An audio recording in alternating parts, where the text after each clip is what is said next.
Hello everybody, today we're going to be looking at Amiga Game Selector again, but today we're going to be specifically looking at the Amiga 500 Mini version. And that means that yes, I went ahead and purchased a Amiga 500 Mini. I'm really loving this device, it's a cute little device, and I'd like to say a big thank you to all of the donations that I've had via Coffee and via YouTube, especially to my 2 monthly donators that have been with me for quite a long time, and that's Miss Love and Vince. Anybody that's contributed as well a one-off payment, this has led to me purchasing the Amiga 500 Mini. So without you, I wouldn't have been able to get that, so thank you very much. What I'm going to show to you today is the version 2.5 pack of Amiga Game Selector. If you haven't heard of this before, check out my previous video. I've gone through the Amiga Game Selector with WinUAE. Just for today, we're going to be looking at the A500 Mini.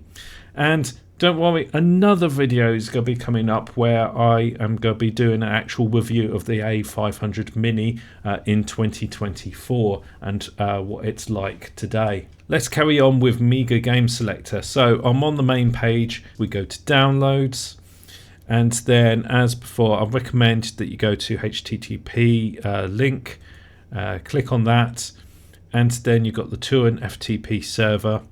What you're looking for is the AGS_mini v251, and then it's RAR file. It's about 13 gigs in size, so it may take a little bit of time downloading. Once that's downloaded, you then need to extract it, and then finally, once you have extracted it, this does take up quite a bit of space. So if I select it all, it comes in just about 26.5 gigabytes. So I've got a 32 gig USB stick. What I've done is I've then copied it all over to here. But there's some things to make sure that your memory stick is set up to be, and that is the FAT32. So there's a tool called Rufus, and I'll leave the link in the description. Basically we need to download the portable version of this program. So basically you make sure you select your drive. Now, word of warning, this program formats your drive, so this gets rid of all your data. So don't put in a memory stick that's got loads of valuable data that you haven't got backed up at all anywhere. Things that you need to make sure that it's set up as is non-bootable. You need to make sure that the partition scheme is MBR, and then target is going to be BIOS anyway, there's no other option there. And then you can give the drive a name. The important bit is to make sure that it's set as FAT32. And then when you're ready, click the start button, and that will then format your drive. What I've done is then I've copied the entire contents of the RAR file that we've downloaded. And you should be presented with 3 folders. What we're going to do now is we're going to head over to the A500 Mini and plug in the drive and then boot it up.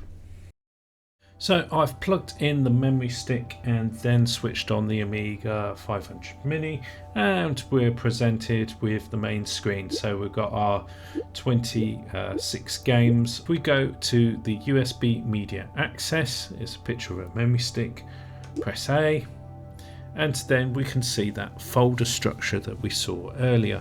We've got AGS, so we tap on A to go into there. Then scroll down to the options. Now they appear as LHA files, but these are kind of in a way executables to start AGS. So we've got just the normal start AGS, which is recommended if you just want to get in and play loads of games and everything. Start AGS pandory is a more enhanced kind of version. It's using a later version of Amiga, I believe, and it's more geared towards Workbench usage. So if you find that you want to use Workbench rather than just playing games, then you would use this option.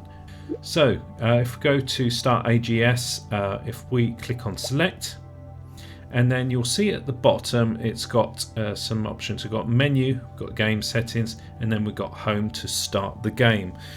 So we need to push the home button, and that will start AGS. So as I've said before in my previous video, this is created by Paul Vince. I recommend donating some money if you can, because he's done amazing work in setting this all up, and it takes a long time to get all this set up. So before we go into starting a game, what we need to do is just go into options, and then I'm going to go to WHD load options, and then I'm going to set my quick key. Now I'm going to choose the help key in this occasion, and we'll wait for that to set. There we go. And now let's go back up to the top, and let's go to the A to Z, and let's pick a game. Let's pick one in the A's.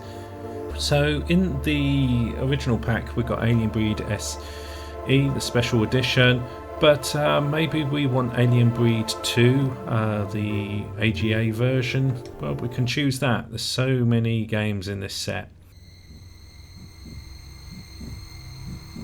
So we've got the game loaded up.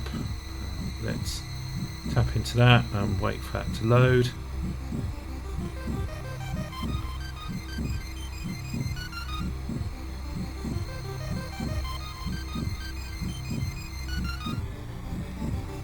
There we go, and then start game.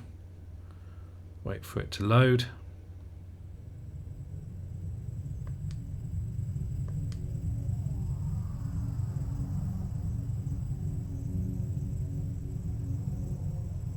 Amiga had some amazing graphics, especially in the demo scene. If you've not experienced the demo scene, there's loads of demos in this pack that I recommend checking out.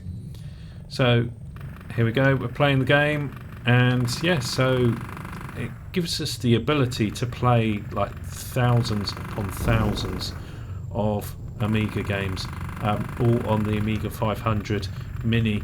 So this is brilliant little addition, well, big addition to the system, and in my mind it's the most easy way to get into the Amiga and explore basically every Amiga game ever produced.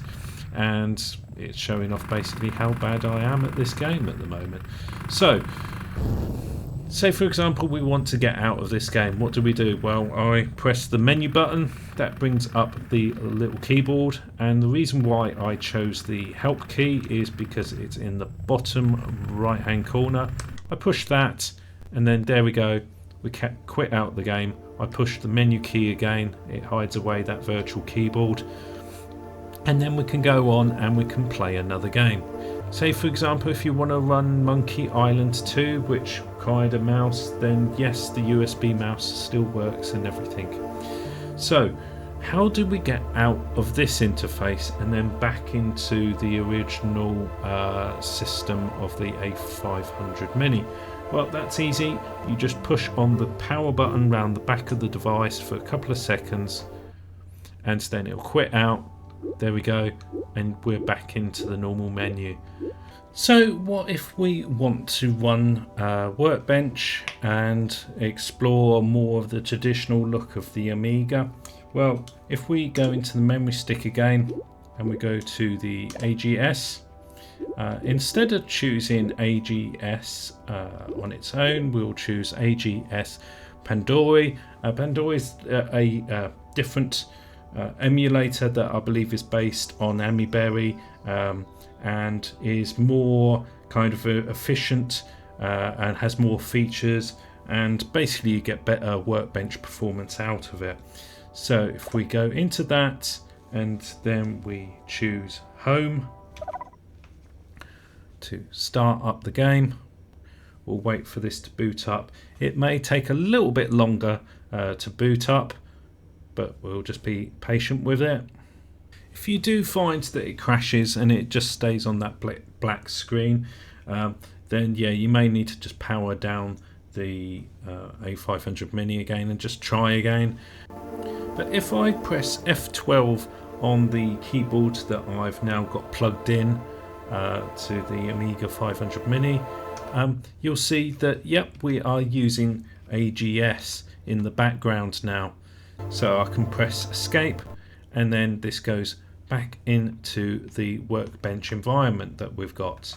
I've also got the mouse plugged in as well, so yeah, I can use the mouse and I can use all the applications that we've got here. So maybe I want to do Final Writer and write some stuff. AGS rocks. So then that's on the USB keyboard that I've plugged in. Means that it's not just a games console and just full of games. You've got other things such as deluxe paint, so you can draw some magnificent artwork like that. But also you've got things like Hippo Player, so you could fill up a memory stick with loads of those mod music that you got. But what if there's some work that you want to transfer from USB and get it into this Amiga environment? Well, we've got the shared folder here, and if we double click on that, then that is actually a shared folder that is within the USB stick. It's in the AGS folder and it's a folder called shared, and basically you can move things from the PC and they'll be accessible in this folder here. So you've got a full-blown Workbench installation here that you can expand on if you want, and there's a good selection of programs to get you started. And I think the AGS setup for the Amiga 500 Mini is really good and something I recommend that you go out and try on your Amiga 500 Mini. Thank you for watching. Hope you found this video useful. If you did, give it a like and subscribe if you want to see more videos on the Amiga game selector. As I said before, I'm going to be doing the real hardware, looking at Linux, Raspberry Pi setups as well for this, so check those out in future videos. Thanks a lot and stay safe everybody. Bye.